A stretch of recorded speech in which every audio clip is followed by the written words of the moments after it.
حد فاكر شادي سرور؟ امتحانات ومذاكرة ودماغي ولا فاهمة.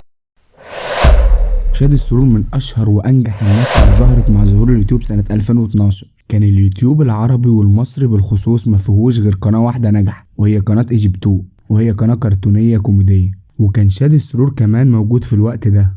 عاوز اقولك ان اللي طالعين دلوقتي ومشهورين كلهم طالعين من مدرسة شادي سرور، القيصر ونادر احمد وغيرهم كتير. كل دول اخدوا فكرة والشكل بتاع شادي سرور.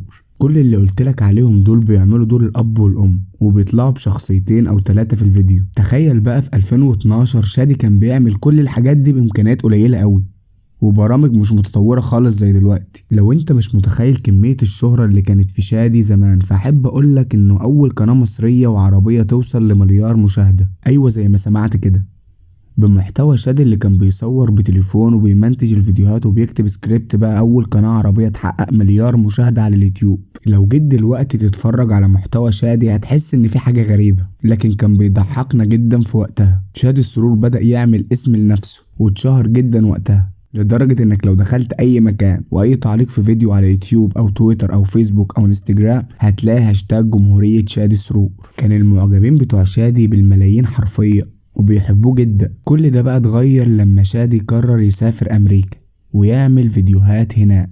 بدأ يعمل فيديوهات مع اجانب وبنات، وكمان رسم تاتو. فشادي لقى نقد كبير قوي من المجتمع العربي. الناس اتخضت وقالوا هو مين ده؟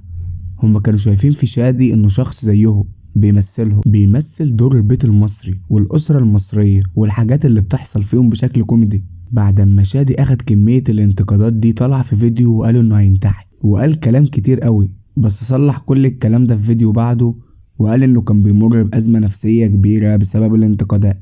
المهم انه شادي بدأ يتكلم في السياسة ودخل في سكة هو ما كانش ليه فيها، واتقبض عليه واتحكم عليه بالسجن 2 سنين. شادي السرور طلع من السجن مصدوم، لقى برنامج التيك توك واليوتيوب اتغير، لقى ناس كتير ما كانش يعرفهم ولا شافهم قبل كده زي نادر احمد والقيصر، ومشهورين جدا وعندهم متابعين بالملايين. استغرب انه بقاله 11 سنة موجود وبيقدم محتوى، ووصل ل6 مليون مشترك على اليوتيوب، وناس لسه في سنة واحدة بس وسنتين عدت الرقم ده بأضعاف. من هنا ثقة شادي اتدمرت وما رجعش على اليوتيوب يعمل ويقدم المحتوى بتاعه تاني، وبدأ دلوقتي حرفيا في أول سطر في تدمير تاريخه كله واللي بناه من سنين. شادي بدأ يطلع لايفات على التيك توك وكله مستغرب هو ليه شادي السرور بيعمل كده. في ناس قالت انه فاتح لايفات علشان الدعم والفلوس، بس ده برضه مش سبب مقنع. شادي لو نزل فيديو واحد على اليوتيوب هيلم ارباح شهر كامل لو فضل فاتح لايف على التيك توك. ودي كانت قصة اشهر واول واحد طلع بمحتوى في مصر، هو شادي سرور. في اخر الفيديو لو انت متابع لشادي او ما تعرفهوش، وده غالبا مستحيل، يا ريت نعمل هاشتاج نرجع بيه شادي للمحتوى بتاعه، ارجع يا شادي سرور. وبس انا خلصت. هو الفيديو خلص وانتوا لسه ما عملتوش لايك وسبسكرايب؟ أسوأ حاجة لما خنجر الإحباط يجي من أقرب الناس ليك. انتوا تعملوا معايا كده ليه؟ وبس انا كده خلصت. الحقيقة أنا ما عنديش معلومات ممكن أقولها لك أكتر من كده. شكرا.